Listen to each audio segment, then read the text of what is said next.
Ele é através do curso do Setup, mas aprove o Senhor nos proporcionar essa data e essa oportunidade para estarmos aqui presencialmente, juntos, adorando e bendizendo o nome daquele que é digno de toda honra, de toda glória, de todo louvor. Estou muito feliz de estar de volta a essa casa, muito feliz de estar revendo muitos irmãos que creio já poder considerar como amigos. Estarmos aqui juntos é sempre bom. Eu quero trazer uma palavra hoje para nós. Eu acredito que quando a gente vem ministrar numa igreja como a CEMAP, seria muita prepotência, para não dizer loucura, achar que poderíamos trazer qualquer tipo de novidade para a igreja. É uma igreja que tem um pastor como o pastor George. Acho que de Gênesis a Apocalipse tudo já foi pregado aqui. Mas a gente vai entrando nessa zona de risco e ministrando alguma coisa daquilo que Deus tem colocado no nosso coração. E eu tenho certeza que Deus tem uma palavra para nós nessa noite, que vai falar conosco também. Segundo Samuel capítulo 9, versículo 6. Se o irmão do projetor puder me acompanhar a mensagem toda aí com os textos, eu vou ficar muito agradecido. Segundo Samuel capítulo 9, versículo 6. Gente, que atmosfera gostosa, viu? Os irmãos louvando aqui. Que bênção. Que bênção. Estava dali desde o primeiro minuto e a gente vai desfrutando. Que atmosfera boa. Como é bom você entrar num lugar e sentir a presença de Deus. Você entrar no lugar e sentir que o Senhor está na casa. Sentir que o Senhor tem algo para a gente ali. Eu estou me sentindo muito à vontade aqui hoje. O tema da campanha é Vida Abundante. Eu quero falar um pouquinho hoje sobre abundarmos na presença de Deus. Para isso quero trazer um tema que talvez até te choque um pouquinho naquilo que você veio na expectativa de receber. Que é quem tem a presença não precisa de presentes. Amém? Se no final vocês não me baterem, eu saio inteiro e vou embora. 2 Samuel capítulo 9, versículo 6. A gente vai até o versículo 13, que diz assim: Vindo Mefibosete, filho de Jonatas, filho de Saul, a Davi, se prostrou com o rosto em terra e se inclinou. E disse Davi: Mefibosete. E ele disse: Eis aqui teu servo. E disse-lhe Davi: Não temas, porque de certo usarei contigo de beneficência, por amor de Jonatas teu pai. E te restituirei todas as terras de Saul teu pai, e tu de contínuo comerás pão à minha mesa. Então se inclinou e disse: Quem é teu servo, para tu teres olhado para um cão morto, tal como eu? Então chamou Davi a Ziba, moço de Saul, e disse-lhe: Tudo que pertencia a Saul e a toda a casa tenho dado ao filho do teu senhor. Trabalhar-lhe-ás, pois, a terra, tu e teus filhos e teus servos, e recolherás os frutos, para que o filho do teu senhor tenha pão que coma. E Mefibosete, filho do teu senhor, de contínuo comerá pão à minha mesa. E tinha Ziba 15 filhos e 20 servos. E disse Ziba ao rei: Conforme tudo quanto meu senhor o rei manda, o seu servo assim fará o teu servo. Porém Mefibosete comerá à minha mesa como um dos filhos do rei. E tinha Mefibosete um filho pequeno, cujo nome era Mica. E todos quanto moravam na casa de Ziba eram servos de Mefibosete. Morava, pois, Mefibosete em Jerusalém, porquanto de contínuo comia à mesa do rei, e era coxo de ambos os pés. Queridos, toma os seus assentos. Apresente tua fome, tua sede a Deus. Deus não vai te dar nada além daquilo que você pedir para Ele hoje. Deus não vai te dar nada além daquilo que você apresentar para Ele por fome e por sede nessa noite. Se você já chegou aqui saciado, eu tenho que te dizer que Deus não vai poder fazer mais nada por você hoje. Mas a medida de fome, a medida de sede que você apresentar para Deus é a medida que você vai ser cheio, é a medida que Ele vai se derramar a teu favor. Então eu espero de verdade que você tenha chegado aqui hoje com muita fome, Que você tenha chegado aqui com muita sede. Porque se você assim chegou, nós temos a certeza de que Deus vai lhe derramar muito da unção dele. Não é o pregador que nos enche, não é o pastor que nos enche, não é a igreja que nos enche. O Senhor, Ele é capaz de encher um no meio de uma multidão vazia, Ele é capaz de deixar um vazio no meio de uma multidão cheia. Porque quando o assunto é a presença de Deus, Deus não trata na coletividade. Mas a unção e a presença dele é derramada para aqueles que o desejam. Deus pode conceder bênçãos na coletividade, Deus pode conceder coisas na coletividade, mas quando se trata da presença dele, é dada para quem deseja. Então esteja faminto e deseje muito de Deus hoje. Deseje muito de Deus hoje para que Deus possa dar muito para você. Que se ninguém mais receber nada, que você receba sozinho. Que se ninguém mais for cheio, que você seja cheio sozinho. Que se ninguém mais for renovado, que você seja renovado sozinho. Que a gente entenda isso. No momento que a gente entra na presença de Deus, queridos, o rio é o mesmo. A gente vai para o rio de Deus descrito na visão de Ezequiel, é o mesmo rio. Seja para quem está no fundo ou para quem está no raso, é as mesmas águas, é o mesmo rio. Então deixa eu te dizer algo que pode te chocar nessa noite. É possível estarmos no mesmo rio, sendo molhado pelas mesmas águas que representa a palavra, sendo banhado pelo mesmo Espírito, mas estarmos em níveis diferentes. Esteve no mesmo culto, experimentou da mesma água, esteve no mesmo rio, mas o nível de experiência foi diferente. E por que foi diferente? Porque um ficou no raso e o outro foi para o profundo.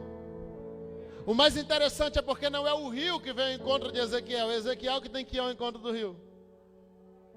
Então deixa eu te dizer uma coisa, a unção já está liberada, mas ela não é ela que vem até você, é você que vai ao encontro dela. Aquilo que já está liberado não precisa vir ao meu encontro. Sou eu que tenho que entrar na sala do Santo dos Santos, entrar na sala do trono, sentir o perfume dele, dar um cheiro no cangote e dizer: Pai, daqui eu não saio, porque eu quero ser cheio de ti. Aleluia! Então está preparado para mergulhar? Está disposto a mergulhar? Pastor, eu só quero ficar no raso. Fica tranquilo, você tem essa opção. Eu só quero água até o joelho, porque eu não gosto desse negócio muito. Não, fica tranquilo, isso também é uma opção. O que vai mudar é só o nível de experiência. É por isso que um vai sair do culto dizendo: o culto foi legal. O outro vai sair do culto e vai sair dizendo: olha, o pregador pregou bem. O outro vai sair do culto e vai dizer: olha, a banda toca muito, a Marta canta demais, o irmão, a irmã cantam muito. Agora deixa eu te dizer uma coisa, vai ter um grupo seleto, que talvez sejam poucos. Quando alguém perguntar como foi o culto, ele não vai dizer o quanto o pregador pregava, o quanto o cantor cantava. Ele vai dizer: eu senti a presença do Espírito Santo. O culto é o mesmo, a experiência é diferente. Porque isso é marcado pela quantidade que você se aprofunda no rio. Então toda vez que você entrar por essas portas, toda vez que você se reunir para cultuar, meu irmão, não aceite nada menos do que águas profundas. Não, mas todo mundo hoje resolveu ficar no raso. Não tem aquele culto que a gente fala assim: poxa, o culto hoje parece que estava meio... Mas todo mundo resolveu ficar no raso. Ah, mas todo mundo resolveu ficar no raso. Estava todo mundo meio cansado, meio desligado. Ficaram assistindo o jogo lá até tarde, ou ficaram intertidos com a campanha política, e estava todo mundo meio chateado no culto assim. Aí você vai sozinho e começa a entrar nas águas. E deixa eu te dizer uma coisa: Deus só precisa de um louco para entrar em águas profundas, para esse daí começar a atrair outros. E daqui a pouquinho, de um cheio, você tem a igreja toda cheia. Porque quem está cheio pinga óleo. Eu tenho falado com os irmãos, já vai voltar para Mefibosete, não se preocupa não. Deixa a gente só preparar um cenário aqui. Eu tenho falado com jovens pregadores por onde eu tenho ministrado, eu tenho dito para eles assim: olha, parece que eu sou velho, né? Mas para aqueles meninos um pouquinho mais novos que eu sempre falo com eles assim: olha, não ore para ser usado. Para de orar para ser usado. Começa a orar para ser cheio. Porque é possível ser usado sem ser cheio. É possível pregar bem sem ser cheio. É possível cantar bem sem ser cheio. É possível operar milagres sem ser cheio. Está lá em Lucas. Em teu nome eu profetizei, em teu nome eu operei maravilhas. O Senhor diz, eu não te conheço. É possível você fazer todas as obras do ministério sem ser cheio. Então para de orar para ser usado e começa a orar para ser cheio. Porque quando você estiver cheio, ser usado será uma consequência. Quem está cheio não precisa orar para ser usado, porque ele é usado simplesmente por carregar óleo. E quando ele carrega óleo, por onde ele passa, ele pinga óleo. E ele cura pessoas, ele enche pessoas. Não porque ele é usado, mas porque ele é cheio.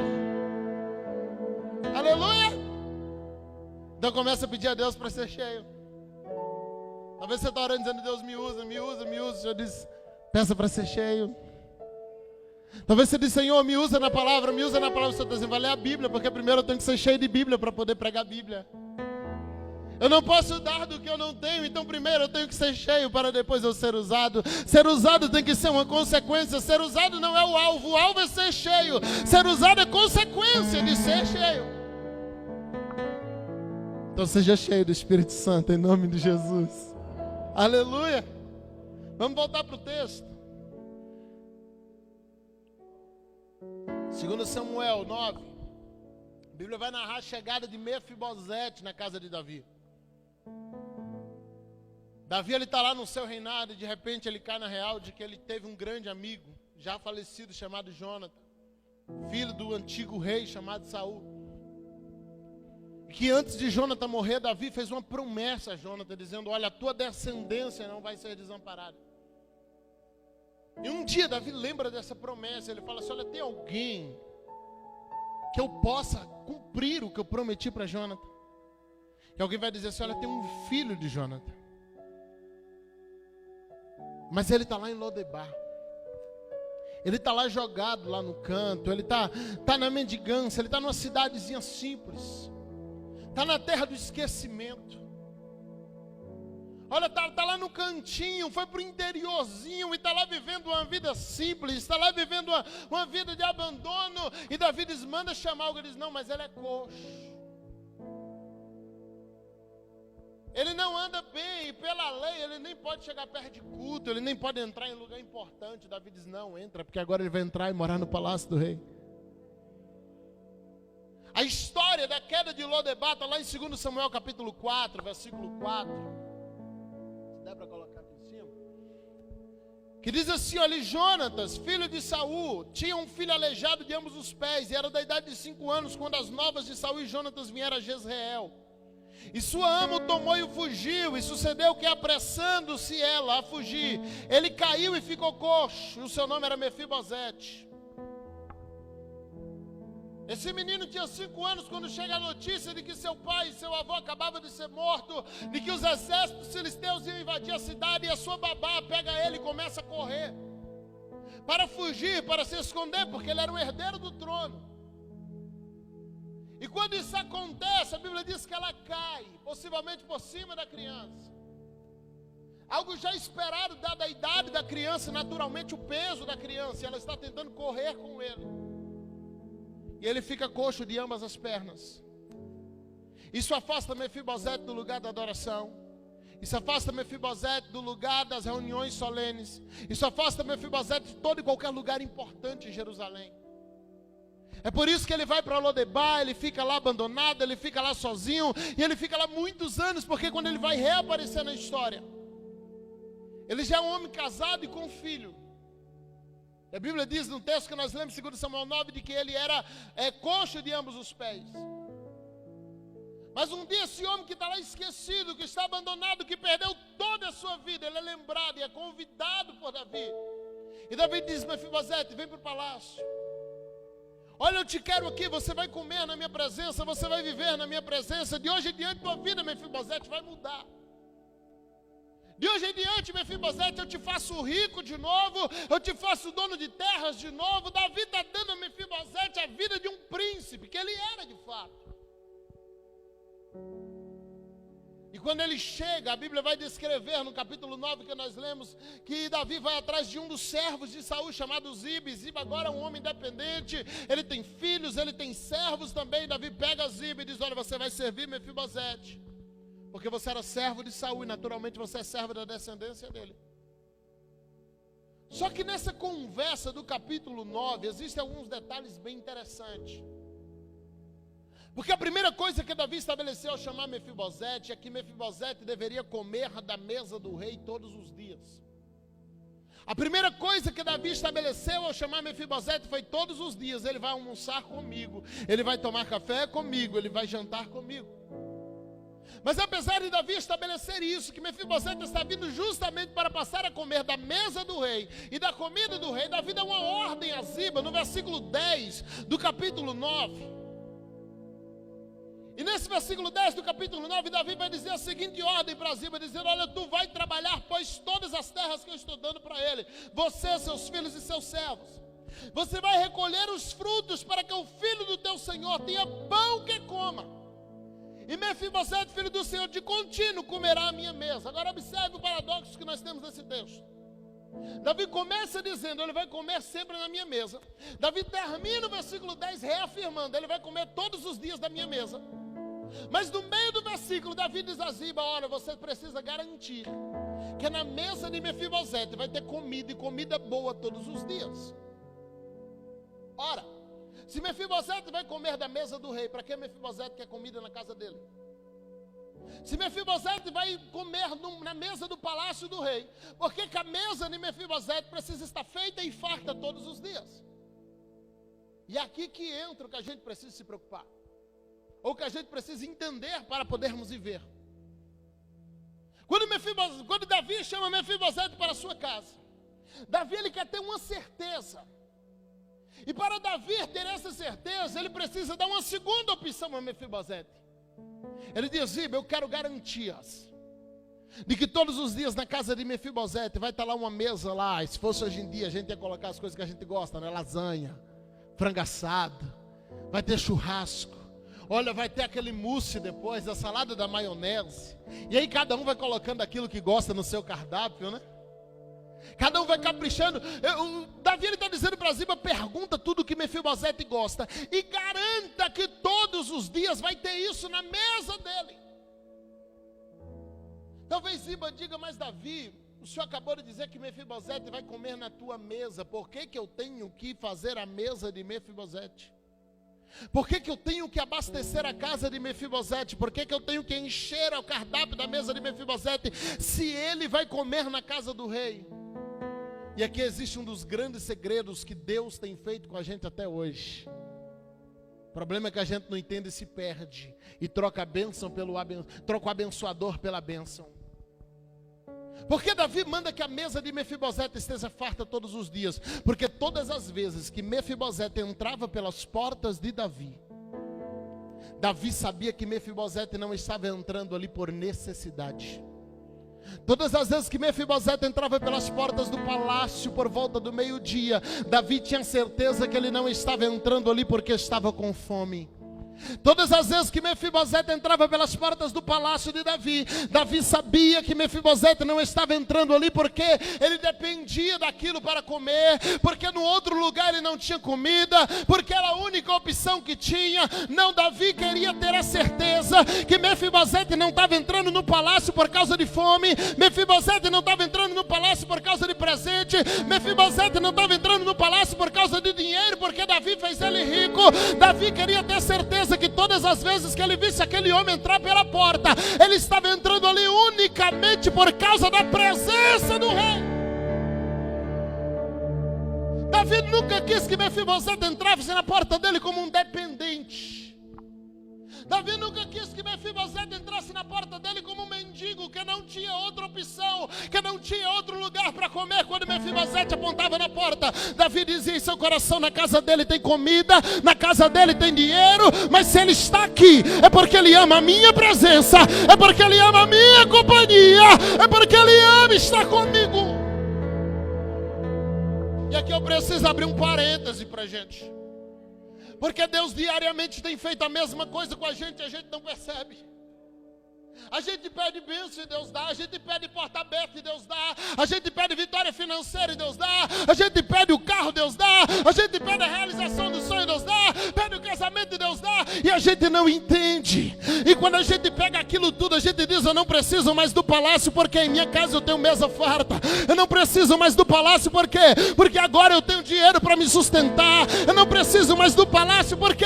Porque agora eu tenho um meio, Marta, de matar minha própria fome. Ei, sabe por que Deus está te dando tudo isso? Porque toda vez que você entrar por essa porta, Ele quer ter certeza que você não veio aqui buscar nada, que você não veio aqui pedir coisas, que você não veio aqui simplesmente para barganhar com Ele. Ele quer que você entre por aquela porta, quantas vezes por semana for necessário, dizendo: Pai, estou aqui não é por coisas, mas é pela presença, é pela presença, é pela presença. Se não for pela presença, nem vem. Aleluia.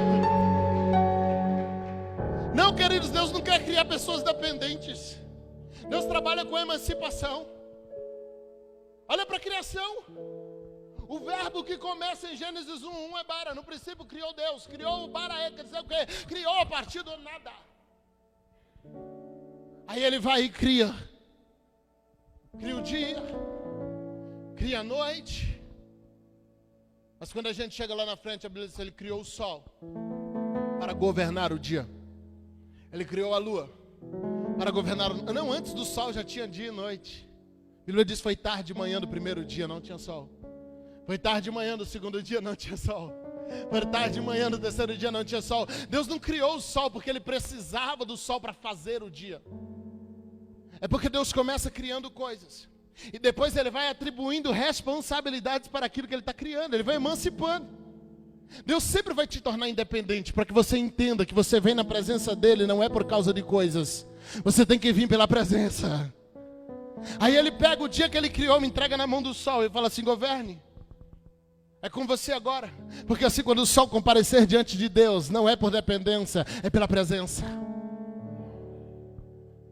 Ele pega as águas que Ele criou e fala assim: agora vocês criem os peixes, criem as aves, criem os répteis. Ele vai dando responsabilidade para a própria criação. Ele começa criando, depois Ele vai atribuindo para a criação criar coisas.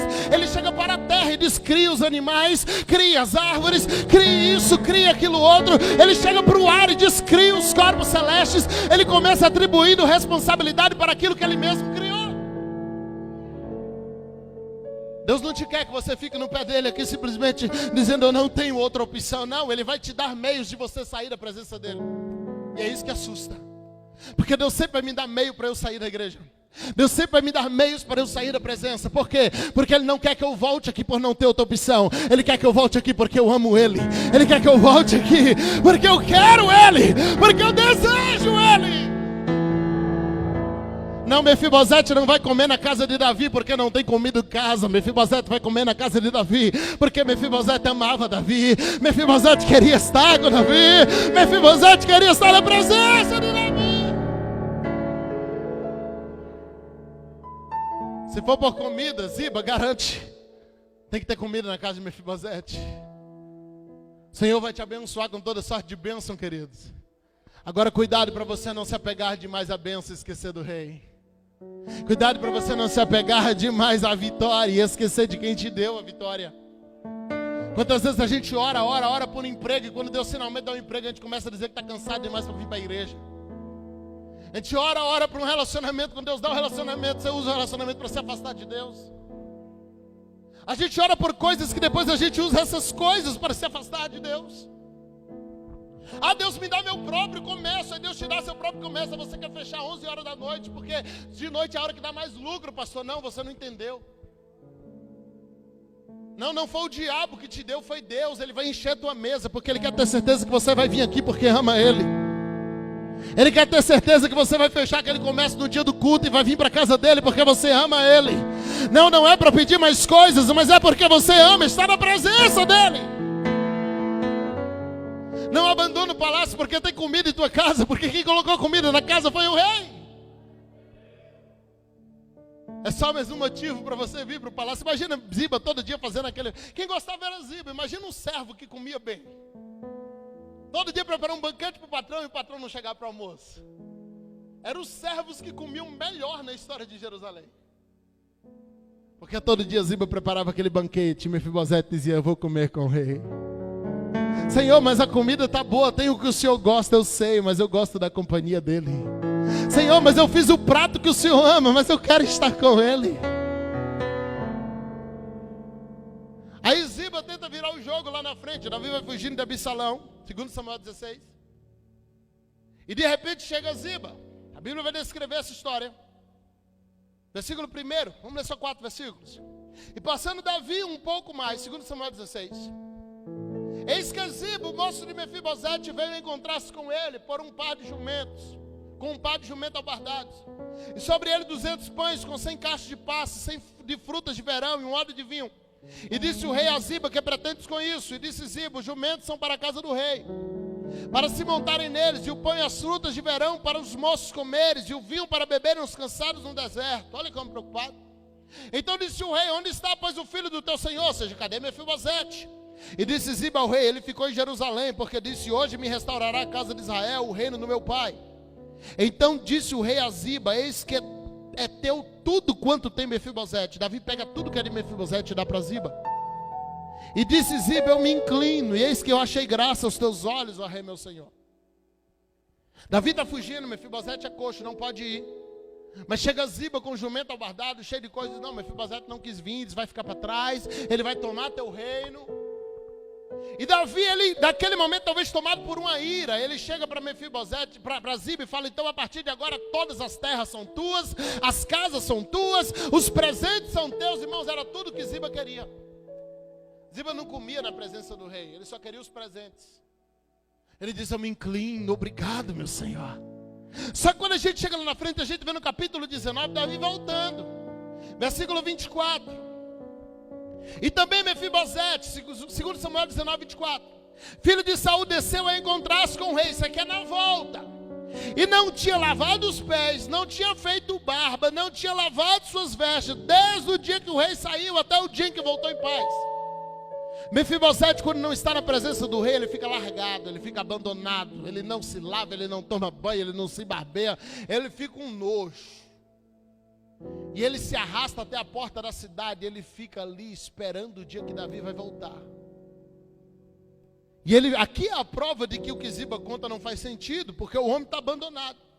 E sucedeu que, vindo ele a Jerusalém, encontrasse com o rei, disse o rei: por que não foste comigo, Mefibosete?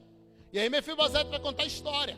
Ó rei meu senhor, meu servo me enganou, porque o teu servo dizia: abordai o jumento, nele montarei, irei com o rei, pois o teu servo é coxo. Demais disso, falsamente acusou o seu servo diante do rei. Mefibosete está dizendo: meu senhor, tudo aquilo foi eu que mandei colocar. Mas depois que ele fez tudo, ele montou no jumento e me largou para trás. E ainda me acusou diante do rei. Versículo 27. Porém o rei, meu senhor, é como um anjo de Deus, faze, pois, o que pareceu aos teus olhos. Observe que Mefibosete não pede nada. Ele diz: decide do jeito que você quiser decidir. Para mim está tudo certo. Porque toda a casa de meu pai não era senão homens dignos de morte, diante do rei meu senhor, e contudo puseste teu servo entre os que comem a tua mesa. Que mais direito eu tenho de pedir nada para o rei? Olha, irmãos, olha esse finalzinho do versículo 28. Está aqui com a gente? Ele está dizendo: se eu não era digno de nada e tu me colocou na tua mesa, eu não vou pedir mais nada. Eu não merecia, ou consciência que falta na gente. Eu não era digno de nada e tu me levou para o teu palácio e me deixou na tua presença. Que direito eu tenho de pedir mais alguma coisa, se eu já recebi o melhor das coisas? E aí Davi começa a cair na real de que ele fez besteira no capítulo 16. Quando ele decretou que era tudo de Ziba, Davi começa a perceber que ele pode ter cometido um erro. Que na sua ira ele talvez tenha se precipitado. E Davi vai tentar consertar as coisas. No versículo 29. Ele fala: porque ainda fala mais dos teus negócios. Já disse eu, tu e Ziba, reparte as terras. Ele vai dar um novo decreto, dizendo: quer saber? Pega você e Ziba e parte no meio. Fez igual Salomão com os bebês lá. Acho que Salomão aprendeu nessa história de Davi. Eu acho que Salomão se inspirou aqui quando mandou partir aquele bebê. Fala assim: quer saber? Um tem uma versão, outro tem outra. Parte as terras no meio. E saiu os dois da minha presença. fica com as coisas, e os dois perdem a minha presença. Olha o que Mefibosete vai dizer no versículo 30, e disse Mefibosete ao rei: deixa para ele tudo, pois o meu rei já voltou em paz para sua casa. O que Mefibosete está falando? Ele está dizendo: meu senhor, eu não vim aqui, nunca entrei na tua presença por causa de coisas. Se é coisas que Ziba quer, deixa Ziba com as coisas, mas por favor não me tira da tua presença. Se é coisas que o meu servo quer, dá as coisas para ele. É terra que ele quer, dá terra. É presente que ele quer, dá presente. O meu rei está de volta e eu estou na presença dele. Ei, nunca troca presença por presentes. Nunca troca presença por bênção. Nunca troca presença por nada. Deixa eu te dizer uma coisa: se é coisas que você quer, coisas que Deus vai te dar, pedir, dá-se-vos-á, fica tranquilo, Ele dá. Se você entra na casa de Deus diariamente, somente por coisas, é coisas que você vai receber, fica tranquilo, Deus não vai te negar as coisas. Deus não vai te negar as coisas, não. Se é coisas que você quer, coisas que Deus vai te dar, mas se é pela presença que você está aqui, as coisas não vão faltar, mas a presença está garantida. A presença está garantida.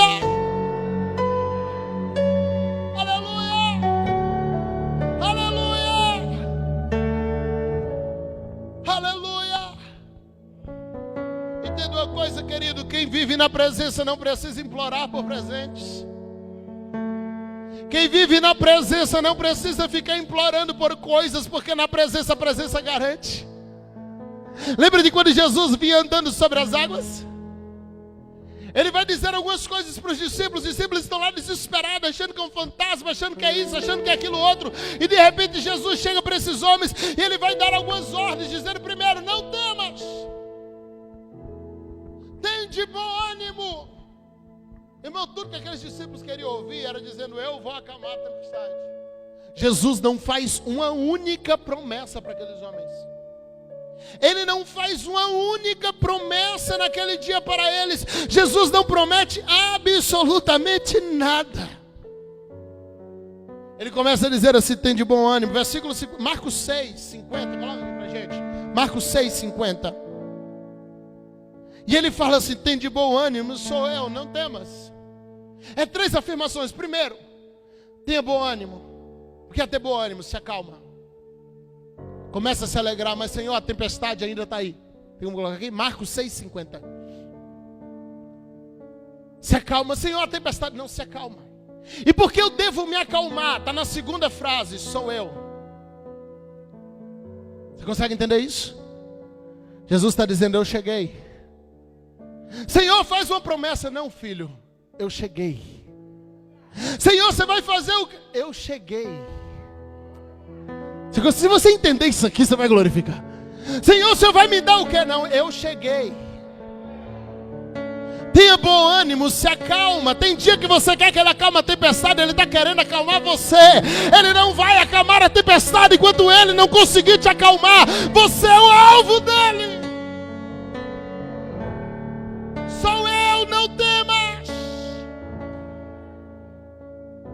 Senhor, e a tempestade? Não temas, sou eu, se acalma. Se você me conhece, sabe que minha presença é suficiente. Se você me conhece, sabe que se eu cheguei vai ter resultado. Se você me conhece, sabe que o fato de eu estar aqui já é sinal de resposta para a tua vida. Se você me conhece, você sabe que só precisa de eu estar na casa para a resposta chegar, para a bênção chegar, para o milagre acontecer. Ele chegou, se acalma. Aí você sai do culto e fala assim: mas ninguém me passou uma profecia, pastor. Ninguém me prometeu nada, meu irmão. Ele disse: eu cheguei. Mas ele não disse que vai acalmar nada, mas ele chegou. Lembra quando eu comecei dizendo: prioriza a presença? Porque quando a presença chega, ela resolve. Bora continuar o texto de Marcos aqui. A gente volta para Mefibosete, não se preocupa não. Aí no versículo 51, ele subiu para o barco para estar com eles. Olha o que acontece no meio do versículo. Cadê? 51, Marcos 6, 51. Deixa com a gente aqui. Ele subiu para o barco para estar com eles. E aí o vento, Jesus mandou o vento cessar? Jesus deu ordem para o vento? Jesus brigou com o vento? Jesus precisou levantar e fazer 7 horas de oração? Qual foi a única coisa que mudou no barco? A presença. Qual foi a única coisa que aconteceu? A presença. E por que o vento cessou? Porque lá em Marcos 4, aquele mesmo mar um dia viu aquele homem se levantar no meio do barco e dizer: aquieta vento, cala-te mar. E ei, Deus não precisa expulsar o diabo todo dia. Quando Jesus é reposicionado dentro do barco, o mar reconhece aquela cena, o mar reconhece aquele cenário e diz: é melhor a gente se aquietar enquanto dá tempo, porque Ele chegou. Aleluia! Ele chegou! Ele está na casa!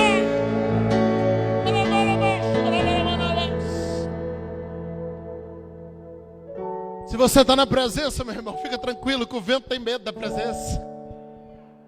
Se você está cheio da presença, fica tranquilo, porque o diabo foge da presença. Você não vai precisar ficar gritando, esperneando, chorando, proclamando, não. Só precisa ser cheio da presença. Sabe qual é o problema da minha geração? Sabe qual é o problema da nossa geração? A gente grita muito e vive pouco. A gente proclama muito. A gente levanta a mão em tudo quanto é lugar, mas não adianta levantar mãos vazias. O diabo não tem medo de mão levantada. O diabo não tem medo de grito da gente que é pentecostal. O diabo não tem medo de nada disso, mas mesmo que seja em silêncio, a Bíblia diz que Pedro andava e os espíritos de enfermidade saíam pela sombra, porque quem carrega a presença, ei, não é de mim que o diabo foge, não é a mim que o diabo respeita, mas quando ele vê a presença, ele não pode lidar com a presença, ele não pode encarar a presença. Quem tem a presença tem garantia de milagre. Jesus só precisou entrar no barco de novo, e a Bíblia diz: o vento cessou, porque era a presença que os discípulos estavam precisando. Se você voltar no início de novo do texto de Marcos, você vai ver que Jesus obriga os discípulos a entrar no barco e ele não entra. E por que Jesus não entra no barco naquele dia? Porque na viagem anterior ele tinha dado uma bronca no mar. E ele sabia que se ele entrasse no barco, o mar não ousaria se levantar. Porque o mar reconhece a presença. Ele só precisa ser ordenado uma vez. Ao contrário da gente que é teimoso e todo dia tem que levar uma ordem de Deus. Aí ele vai para o alto do monte e fica de lá olhando os discípulos se fadigando em remar. Ninguém aprendeu a lição de levantar e ordenar. Jesus queria dar poder aos discípulos naquele dia. Mas eles não entendem, e aí ele vem andando por cima das águas. E quando ele entra no barco de novo, o mar reconhece a presença e quieta. Então, se tiver que escolher entre a presença e os presentes, fica com a presença, porque o presente é consequência. Não abandone a mesa do rei, porque a sua mesa está farta. Não é pela comida, é pela presença. É isso que muita gente não entende, que fala assim: eu vou virar crente em casa. Irmão, a gente não vem aqui para receber coisa, a gente vem aqui por causa dessa atmosfera que cria quando a igreja começa a adorar. Não é. Paulo disse que a gente não é igreja. Essa pandemia surgiu muito a frase assim: eu sou a igreja. Não somos. Desculpa te decepcionar se você é um adepto dessa frase. Paulo disse que nós somos membros do corpo. Individualmente só somos membros. O corpo só é formado quando se junta todos os membros. Tanto em Romanos quanto em Coríntios somos ensinados que somos membros. Em Coríntios ele vai mais além, diz: a orelha não tem o direito de dizer que não precisa do nariz. O nariz não tem o direito de dizer que não precisa da boca. A mão não tem o direito de dizer que não precisa do pé. Porque individualmente somos todos falíveis, individualmente somos todos fracos. Mas quando a gente se junta em adoração, o corpo entra em evidência. O corpo se manifesta. O sangue que flui da cabeça começa a passar pelo corpo. E os membros começam a ser abençoados no ajuntamento do corpo. A gente só é igreja quando se junta. Individualmente eu sou membro e eu preciso estar no corpo. O marido vai lá, beija a mão da esposa, acha a coisa mais linda. Passa na rua e acha uma mão no chão, eu quero ver o que você faz. Você dá um pulo, atravessa a rua, sai gritando.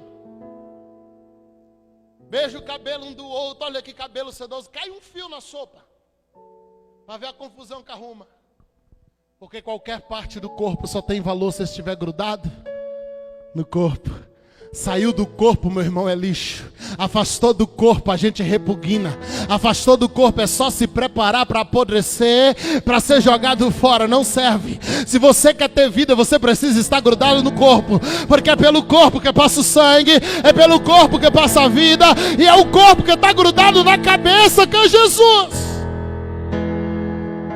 Então gruda no corpo, porque o corpo te gruda na cabeça. E aí você fica colado na presença. Eu não sei o que você tem buscado em uma campanha como essa de vida abundante. Talvez você está orando desde o primeiro dia dizendo: oh Deus, me dá uma vida abundante lá nas finanças, me dá uma vida abundante nisso, naquilo outro. Deixa eu te dizer uma coisa, convida ele para entrar no barco. Convida ele para entrar no barco. Convida ele para entrar no barco.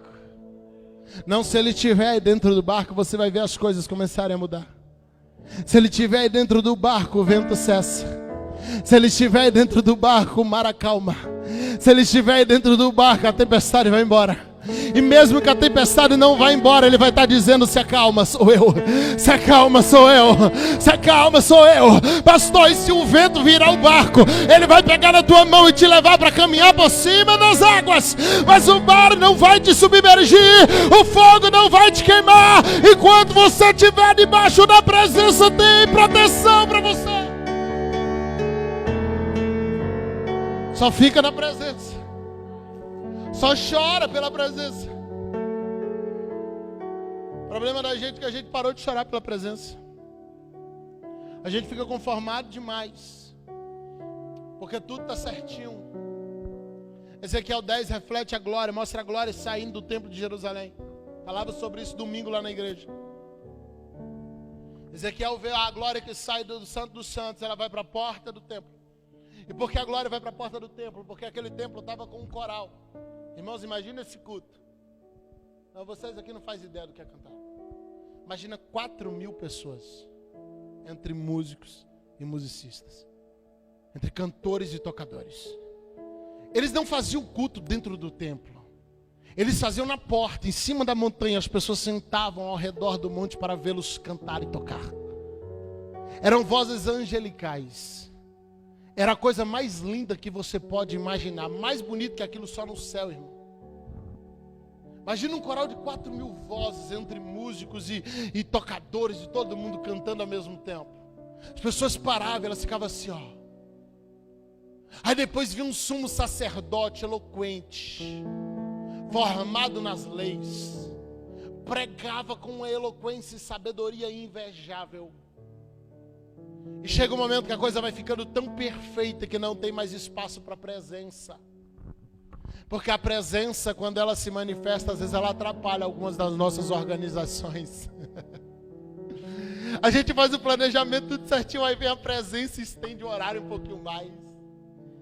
Aí vem a presença e era para cantar 20 hinos ou 6 hinos que vocês ensaiaram aqui. Aí o primeiro hino dura meia hora. Porque a presença se manifesta e a gente fica repetindo o mesmo refrão e fala, vixe, tinha 10 para cantar. E alguém chega à conclusão dizendo assim, não, mas a presença está atrapalhando, bora deixar a presença de lado, porque a gente organiza e sai. E a presença sai do altar, ele vai lá para a porta, lá na porta que eles estão cultuando, bora para lá. Aí só que lá na porta também ninguém sentia falta da presença, a presença é colocada, Ezequiel diz, eu vi a glória subir nas asas do querubim, e vai para o portão oriental. Aí fica lá, mas ninguém sente falta também da presença. É interessante as oportunidades que Deus vai dando. Deus vai dizer, vou esperar, se um sentir falta, eu volto.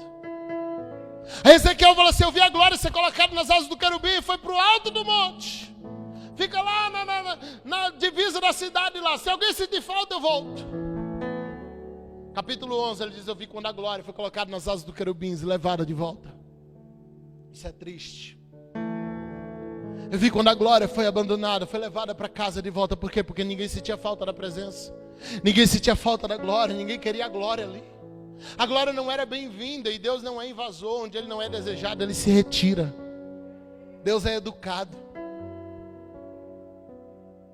Aí quando o povo está lá no meio do cativeiro murmurando, se acabando, Deus usa Jeremias para escrever o capítulo 29, que é uma carta. Dizendo, eu sei os pensamentos que eu tenho a respeito de vocês, é pensamento de paz, não é de dar a vocês isso aí não. O meu desejo é dar a vocês os sonhos de vocês, versículo 11 de Jeremias 29. Deus, e como é que a gente alcança? Porque a gente está na terra do cativeiro. Ele diz, então ireis e orareis e me buscarei e me achareis quando me buscarem de todo o vosso coração. E serei achado de vós, diz o Senhor, quando me buscarem de todo o vosso coração.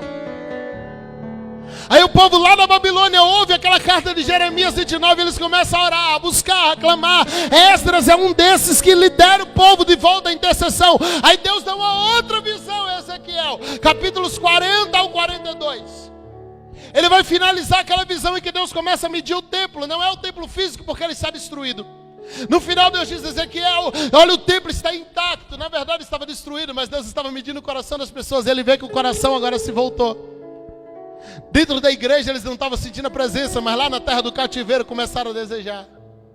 Aí Deus leva Ezequiel de volta à parte oriental do templo. E naquela visão Ezequiel vai dar um detalhe, diz assim, era exatamente igual na primeira visão.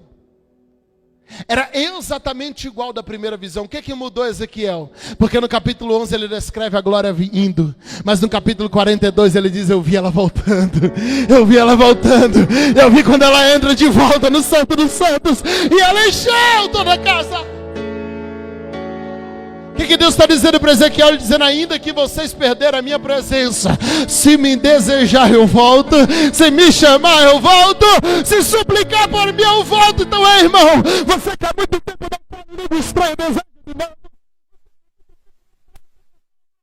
Você tinha o dom, deseja de novo. Você que há muito tempo não é renovado diante de Deus, entra e sai de um culto como esse, não sente nada, não consegue se mover em nada. Eu quero te fazer um convite nessa noite. Deseja de novo, deseja de novo, deseja de novo, porque Deus está dizendo, se desejar eu volto, se desejar eu encho, se desejar eu uso, se desejar eu pego e transformo. Ele só precisa de alguém dizendo, eu quero. Será que ele acha alguém aqui? Para olhar para ele e dizer, eu quero. Eu quero. Ah, pastor, meu ministério está uma bênção. Sim, estamos sendo usados. Mas hoje eu estou falando de ser cheio. A mesa está farta, mas eu estou falando da presença de Davi. A mesa tem comida, mas eu não estou indo para o palácio pela comida, eu estou indo pela presença do rei. Na minha casa tem tudo, mas eu não estou indo na igreja por causa do tudo, eu estou indo pela presença do rei. Eu não estou indo lá porque, Deus vai me dar alguma coisa. Não, eu estou indo lá pela presença dele. Quando a presença chegar, o resto se ajeita. Quando a presença chegar, o mar se acalma. Quando a presença chegar, o cenário se transforma. A atmosfera do céu se instala. O diabo bate em retirada. E você dá um júbilo de vitória por causa da presença.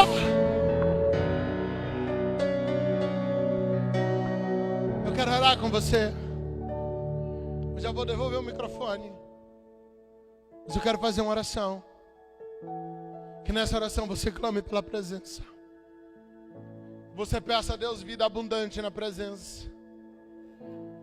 Não aceite ser vazio. Não aceite ser vazio. Esse ano foi um ano que eu passei o ano inteiro pregando praticamente a mesma coisa lá na igreja. Todos os domingos eu estou lá dizendo para os irmãos, busca a presença. Deseja a presença. Clama a presença, o resto se resolve, busca a presença. Não aceite ser vazio. Não se conforme a estar no ambiente de adoração e você não adorar. Não se conforme a estar no ambiente profético e você não receber nada. Todo mundo sente, menos você. Não aceite isso. Chore pela presença. Chore pela presença. Esses dias atrás eu estava falando com os obreiros lá na igreja e falando com eles, dizendo, olha, Deus está querendo pessoas que entrem em depressão por causa da falta da presença. Que se for necessário se trancar num quarto e ficar lá dentro até que Ele venha, que vai fazer isso. Pessoas que vão enlouquecer se não receber a presença. Pessoas que vão dizer como Raquel disse a Jacó, dá-me filho se não morro. Pessoas que vão olhar para o Senhor e dizer, Senhor, me dá a tua presença, ou eu não sei como sobreviver.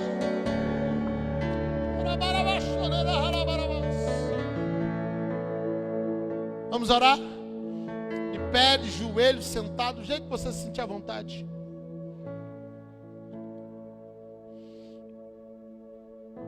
Quando se trata de oração pela presença, essa é uma oração que ninguém pode fazer por você. Essa é uma oração que ninguém pode interceder por você. Eu não posso impor as mãos para que você seja cheio da presença. Você precisa desejar isso. Você precisa desejar isso. Eu não sei o que vocês estão preparando, mas pode retornar o Pai, que você estava cantando no início. Por favor. Fale com Deus. Fale com Deus. Comece a falar com Ele agora. Não espere eu orar por você. Fale com Deus agora. Fale com Deus agora. Comece a dizer a Ele o quanto você o quer. Comece a dizer a Ele o quanto você o deseja. Comece a dizer para Ele o quanto você o deseja. Comece a dizer para Ele o quanto você o deseja. Comece a dizer para Ele o quanto você o quer permanentemente. Clamamos por uma manifestação contínua. Não é uma fase, não, tem que ser contínuo. Não podemos estar hoje bem e amanhã vazio. Não queremos uma manifestação contínua. Queremos uma manifestação contínua para adorar. Queremos uma manifestação contínua, Pai. Queremos algo duradouro, Pai. Queremos algo que se repita todos os dias. Yeshua, não queremos, meu Abba, te sentir apenas em alguns momentos. Não queremos, meu Abba, te sentir apenas em momentos esporádicos. Não, Deus, é a tua presença contínua. É a tua presença, Pai.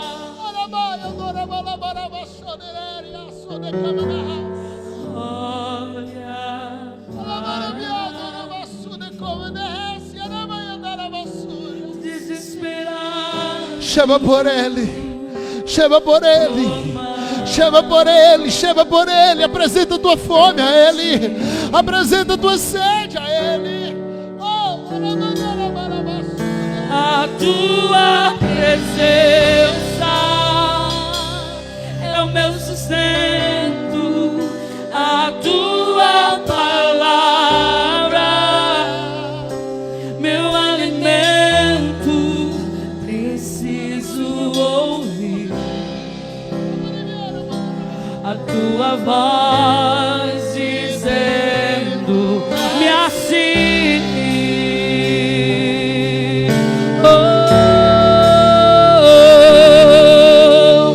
Vem, filho amado, vem em meus braços, descansa.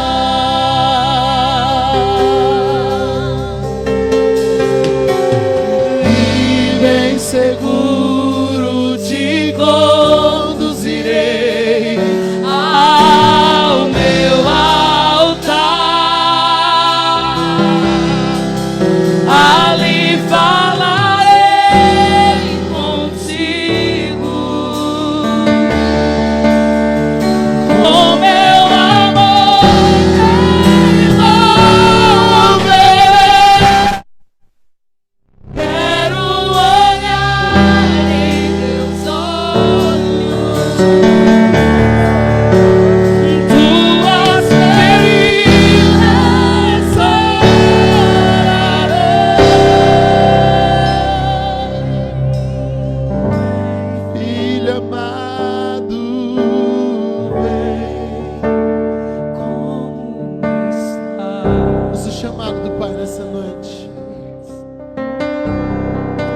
chamado do Pai.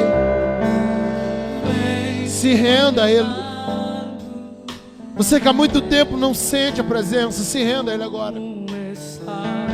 Você que há muito tempo não se joga diante dEle, se joga agora. Você que há muito tempo não consegue penetrar na sala do trono, entra agora. Os céus estão abertos sobre nós nessa noite.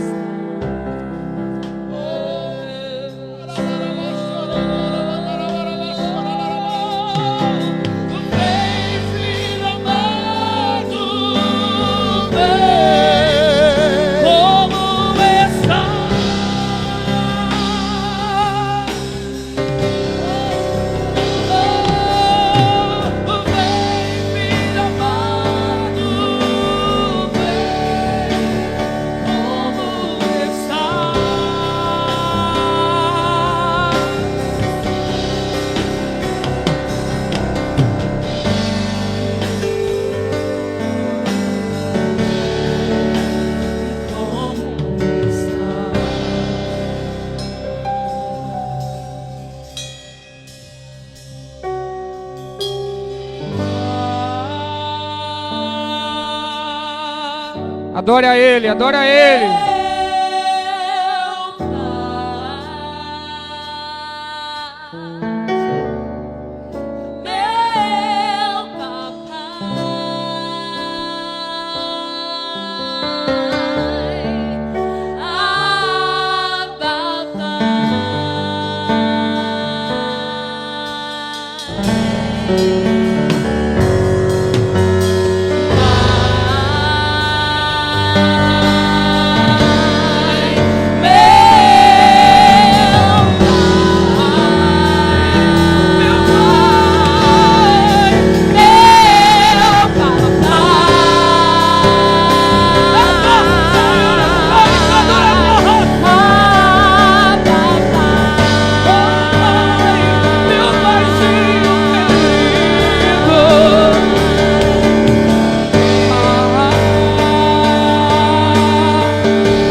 Aleluia.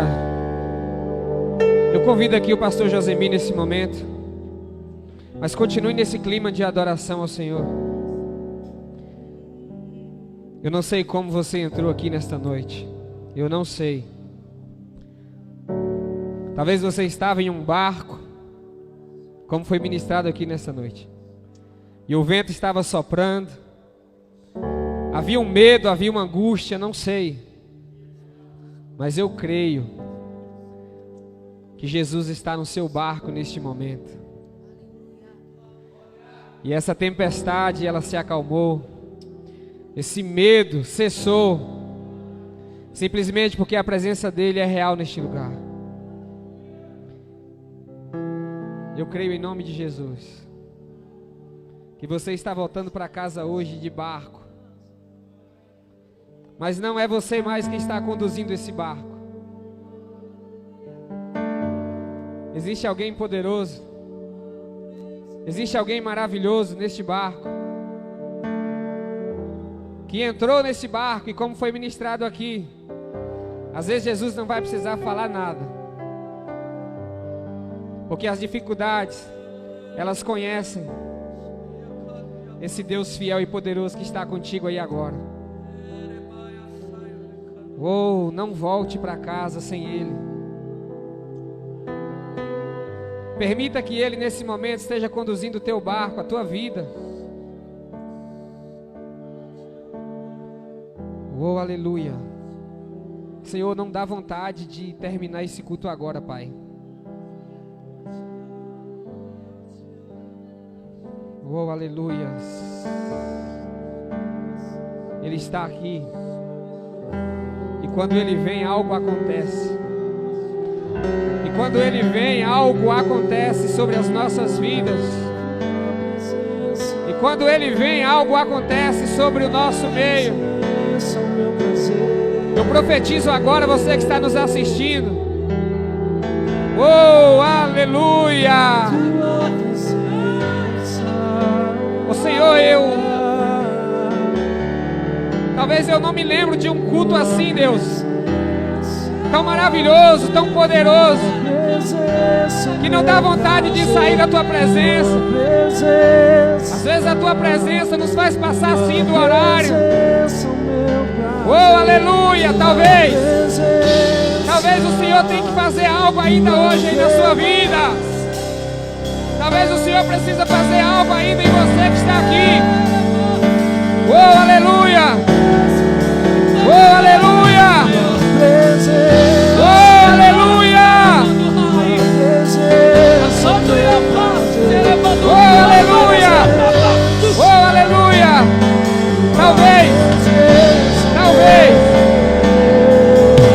Talvez você ainda não entregou. Talvez você ainda não decidiu deixar Jesus tomar conta do seu barco. Mas o seu coração talvez está ardendo por essa presença. Talvez você está precisando simplesmente decidir algo hoje na sua vida. De dizer para Ele assim: Pai,